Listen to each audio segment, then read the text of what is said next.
Bear Grylls. আমি জানি এই মানুষটির সম্বন্ধে কোনো ধরনের ইন্ট্রোডাকশন দেওয়ার আমার প্রয়োজন নেই, কারণ এনাকে কে না চেনে। আমরা ছোটবেলা থেকেই এই মানুষটিকে এমন এমন পাগলামি করতে দেখেছি যা ভাবলে আজকেও আমাদের গা শিউরে ওঠে। যেগুলো করার কথা আমরা স্বপ্নেও ভাবতে পারতাম না, সেগুলি এই মানুষটি আমাদের এত সহজে করিয়ে দেখিয়ে দিত, যেন তার কাছে সেই জিনিসগুলি ডাল ভাতের মতো সোজা। এইসব দেখে তো আমাদের এটাই মনে হয়, তাই না, যে এই মানুষটির হয়তো ভয় ডর বলতে কিছুই নেই। কিন্তু এমনটা নয়। আমরা যে বেয়ার গ্রিলসকে দেখে আসছি, তিনিও একসময় প্রচণ্ড ভয়, টেনশন, ডিপ্রেশন এবং পেইনের মধ্যে দিয়ে গেছেন, কিন্তু তিনি গিভ আপ করেননি, যার কারণেই আজকে তিনি এতটা ফেমাস এবং সবার মনে জায়গা করে নিতে পেরেছেন। সো কী ছিল সেই ইনসিডেন্ট এবং তিনি কীভাবে সেখান থেকে রিকভারি করে আজ এত বড় ফেমাস একজন সার্ভাইভাল হয়ে উঠলেন। সো সালটা ছিল 1996। বেয়ার তার আর্মি বন্ধুদের সাথে আফ্রিকায় ছুটি কাটাচ্ছিলেন এবং তারা সবাই মিলে ডিসাইড করে যে তারা জিম্বাবুয়েতে স্কাই ডাইভিং করতে যাবে। বেয়ার এর আগেও অনেকবার প্যারাশুটিং করেছিলেন, কারণ তিনি ইউকে এর একজন স্পেশাল ফোর্সেসে পার্ট ছিলেন।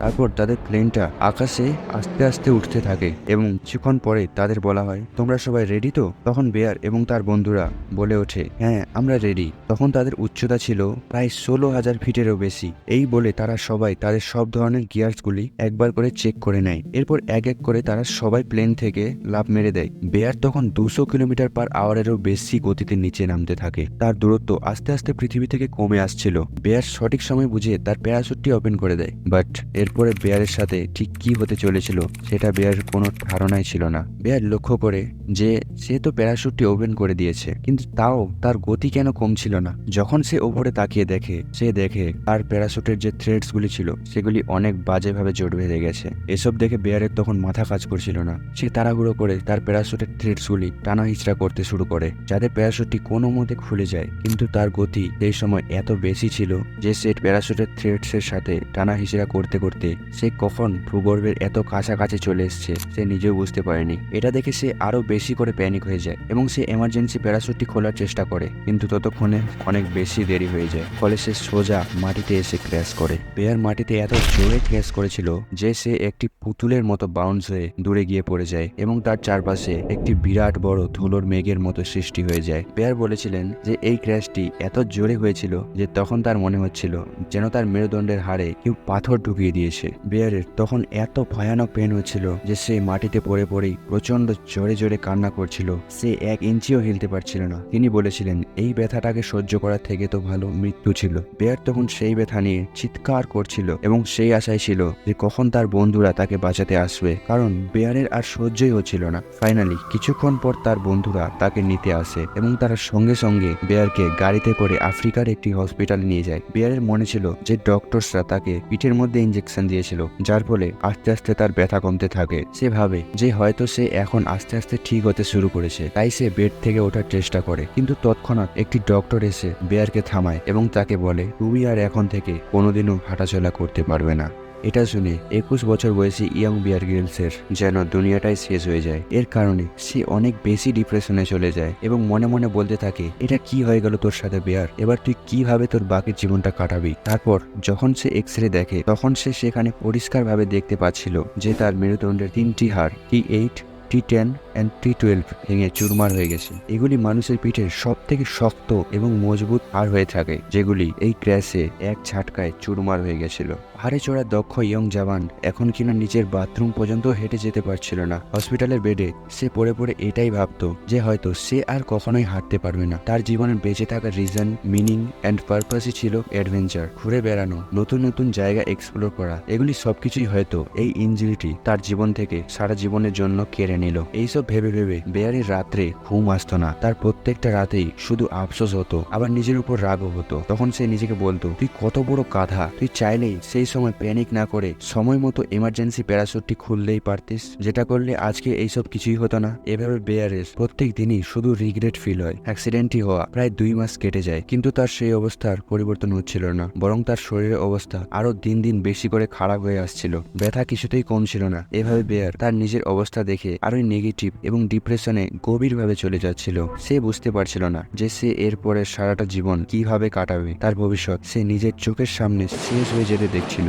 একদিন মাঝরাতে বেয়ার তার বেডে শুয়েছিল এবং হঠাৎ তার নজর একটি ছবির উপর যায়। ছবিটি ছিল মাউন্ট এভারেস্টের। বেয়ার এবং তার বাবার অনেক পুরনো স্বপ্ন ছিল যে তারা মাউন্ট এভারেস্টকে ক্লাইম্ব করবে, বাট বেয়ারের তখন মাউন্ট এভারেস্টকে ক্লাইম্ব করার তো দূরের কথা, সে নিজের পায়ে দাঁড়াতেও পারছিল না। তারপর বেয়ার লক্ষ্য করে যে সেই ছবিটিতে অনেক বেশি ধুলো জমে গেছে। এটা দেখে সে মেনে নিতে পারছিল না। তার মনে হচ্ছিল যেন তার স্বপ্নটির মধ্যেই ধুলো জমে গেছে। সেই রাতে তার পাশে কেউ ছিল না, তাই সে সাহস করে একাই কোনো রকমের বেড থেকে নেমে স্টিক্সের সাহায্যে ছবিটির কাছে যায় এবং সে ধুলোগুলোকে পরিষ্কার করে। এরপর সে এটা ভাবতে ভাবতেই ঘুমিয়ে যায় যে সে কিভাবে আবার নিজেকে সুস্থ হওয়ার জন্য মোটিভেট করবে। তারপর দিন যখন সে সকালে ঘুম থেকে ওঠে তখন হঠাৎ তার ঠাকুমার বলা একটি কথা তার মনে পড়ে যায়। তার ঠাকুমা তাকে বলতেন যে দেখো দাদু ভাই, জীবনে যা কিছু হয় সবকিছুই ভালোর জন্যই হয়। ওই মানুষগুলোই ওই রকম হয় যারা নিজেকে দুঃখ এবং টেনশন দেওয়ার কোনো না কোনো বাহানা খুঁজেই নেয়। যখনই তুমি কোনো সমস্যায় পড়বা তখনই নিজেকে মনে করিয়ে দিবা যে যা কিছু হচ্ছে সবকিছু ভগবানের ইচ্ছেতেই হচ্ছে,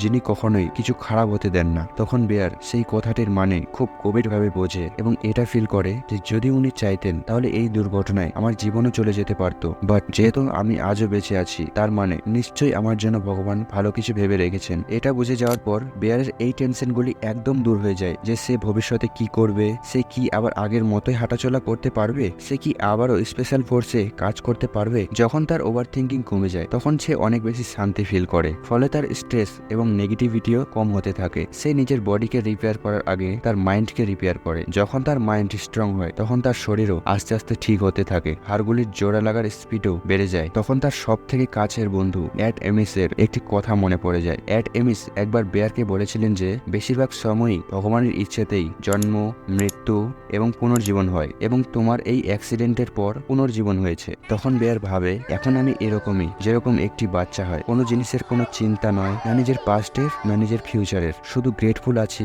তো নিজের প্রেজেন্টের জন্যই। বেয়ার গ্রিলস বলেন জীবন আমাদের বেশিরভাগই দ্বিতীয় সুযোগ দেয় না, বাট যদি তুমি কখনো পাও তাহলে অবশ্যই সেটা নিয়ে অনেক বেশি গ্রেটফুল থাকবে। আর বেয়ার নিজেও সেটাই করেছিলেন। তিনি অনেক বেশি গ্রেটফুল ছিলেন নিজের লাইফ, নিজের ভেঙে যাওয়া কোমর এবং নিজের স্বপ্নগুলিকে নিয়ে। তারপর বেয়ার সেই মাউন্ট এভারেস্টের পিকচারটি হাতে নেয় এবং অনেক জোরে জোরে বলতে থাকে যখনই আমি ঠিক হয়ে যাব আমি এই মাউন্ট এভারেস্টের চূড়াটিকে ছুঁয়ে আসবো। বেয়ারকে ডিপ্রেশন থেকে বের হতে সব থেকে বেশি যে জিনিসটা সাহায্য করেছিল সেটি হলো তার এইম এবং গোল। যখন সে তার আশেপাশের লোকজনকে বলতো যে যখন আমি ঠিক হয়ে যাব তখন আমি মাউন্ট এভারেস্টে চড়বো, সেই সময় সবাই তার কথাটিকে ইগনোর করে দিত। বাট বেয়ারের গোল একদম ক্লিয়ার ছিল এবং সে জানতো যে সে এটি করতে পারবে। তার বডি এবং মাইন্ড দুজনেই একটি সঠিক গোল পেয়ে গিয়েছিল, তাই তার রিকভারও খুব তাড়াতাড়ি হচ্ছিল। অ্যাক্সিডেন্টের 3 মাস পরে তার ব্যথা আস্তে আস্তে কমতে শুরু করে। 8 মাস পরে তাকে হসপিটাল থেকে ডিসচার্জ করে দেওয়া হয় এবং ফাইনালি 1 বছর পরে তিনি পুরোপুরিভাবে সুস্থ হয়ে যান।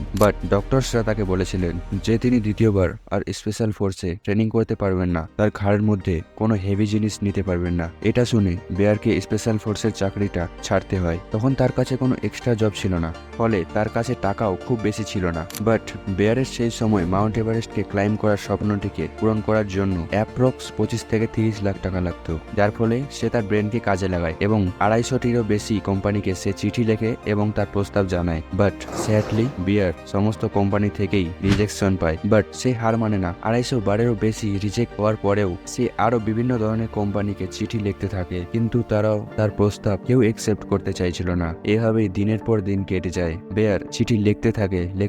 তারপর ফাইনালি একদিন SSAFA ফোর্সেস হেল্প অর্গানাইজেশন নামে একটি কোম্পানি বেয়ারের তার স্বপ্ন পূরণের প্রতি চাহিদা এবং আগ্রহ দেখে মুগ্ধ হয়ে তার স্বপ্ন পূরণের জন্য সাহায্যের হাত বাড়িয়ে দিতে রাজি হয়ে যায়। তারপর বেয়ার ট্রেনিং এর জন্য ইকুইপমেন্টস কেনে এবং ফাইনালি প্যারাশুট অ্যাক্সিডেন্টের 18 মাস পর 16ই মে বেয়ার তার মাউন্ট এভারেস্টকে ক্লাইম্ব করার স্বপ্নটিকে পূরণ করতে সক্ষম হয়। কিন্তু বেয়ারের এই মাউন্ট এভারেস্টকে ক্লাইম্ব করার জার্নিটিও একদমই সহজ ছিল না। তার সঙ্গীদের মধ্যে 4 জন এভারেস্টে জান হারিয়ে ফেলেন, এমনকি বেয়ারও মরতে 2বার বেঁচে যায়, কিন্তু সে হাল ছাড়ে না। অনেক ধরনের সমস্যার সাথে লড়তে শেষমেশ বেয়ার এভারেস্টের চূড়ায় পৌঁছে যায়। আর সে 23 বছর বয়সী মাউন্ট এভারেস্টকে ক্লাইম্ব করার ব্রিটেনের সব থেকে ইয়াংগেস্ট পার্সন হয়ে যায়। এরপরে তার জীবন কাহিনী অনেক বেশি ফেমাস হয়ে যায়। লোকেরা তাকে তাদের সেমিনার্সে অ্যাজ এ স্পিকার হিসেবে ডাকতে শুরু করে। ওনার ওপর অনেক ধরনের ডকুমেন্টারিজ তৈরি হয় এবং ফাইনালি ডিসকভারি বেয়ারকে সেই অপরচুনিটিটা দেয় যার কারণেই সে আজকে